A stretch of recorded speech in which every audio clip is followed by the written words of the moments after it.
Okay, assignment 1, problem solving. Case 1, Avion Inc.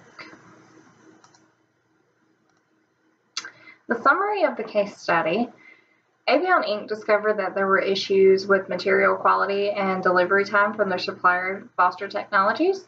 But Foster Technologies stated that the problem was Avion, and it was due to the high demands that Avion was asking for from Foster. Foster Technologies was actually considering leaving their customer. That left Avion asking, what do we do now? The problem and who was involved. Initially, the problem seemed to be a lack of production ability and quality with Foster Technologies.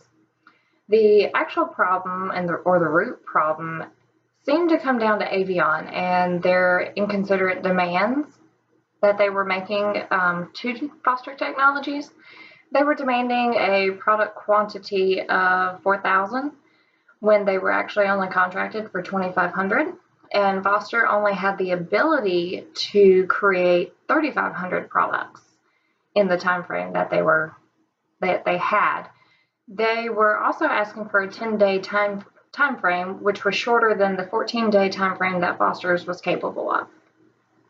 Involved in this relationship were the production departments of Avion and Foster's, the procurement department of Avion, and materials management department of Avion. Should Avion switch suppliers or just be a better customer? In my opinion, I think Avion should just be a better customer. Why? It's less costly than switching suppliers at this point.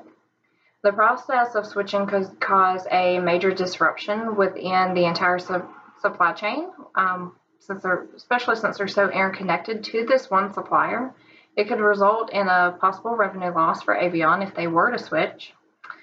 If their contract does not give them the option for early termination, then Avion could face repercussions if they were to terminate a contract early by switching to a new supplier.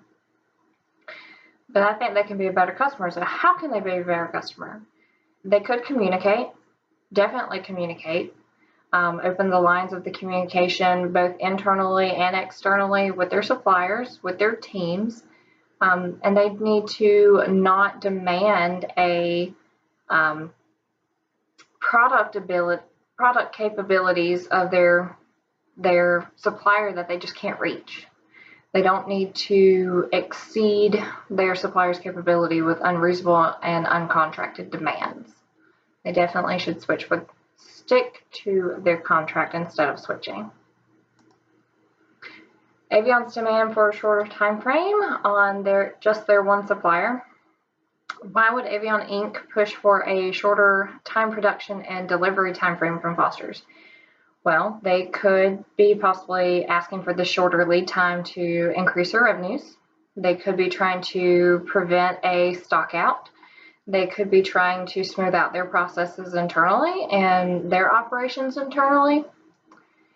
If Avion Inc. was going to make the plant demands that they are, why did they contract with just one supplier? There's benefits to contracting with just one supplier or single source contracting.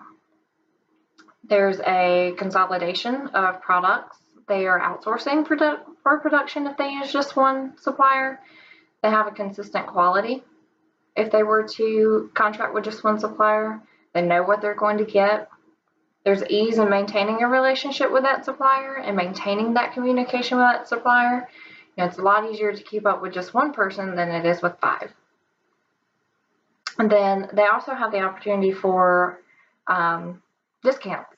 There's a possibility for a discount on any type of bulk production that one company does for another. Always. Possibility. I stated my action plan for them overcoming this issue, Avion overcoming the issue that they have currently with their production and with the supplier Foster's, and I think that they need to first apologize to Foster's. They need to smooth out that whole situation. They need to make sure that their supplier is still okay with them. They still want to contract with them, that they can get back on a good foot and maybe even negotiate some new terms to their contract to meet a higher demand than what they contracted for initially.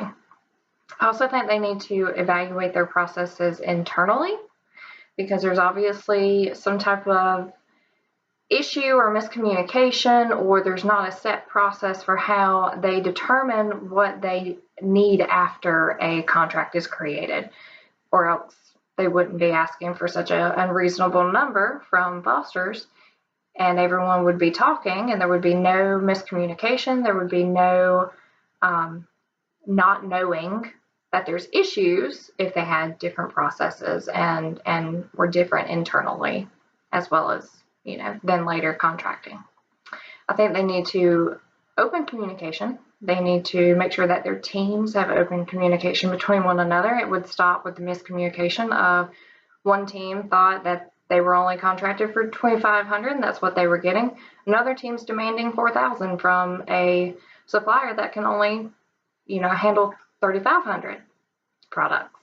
So they need to definitely open their communication between their teams, whether that be for where the product is when it's received, what they're demanding, what the supplier is saying, and where their final products are, as well as, you know, the start of the process all the way to the end of the process. They need open communication.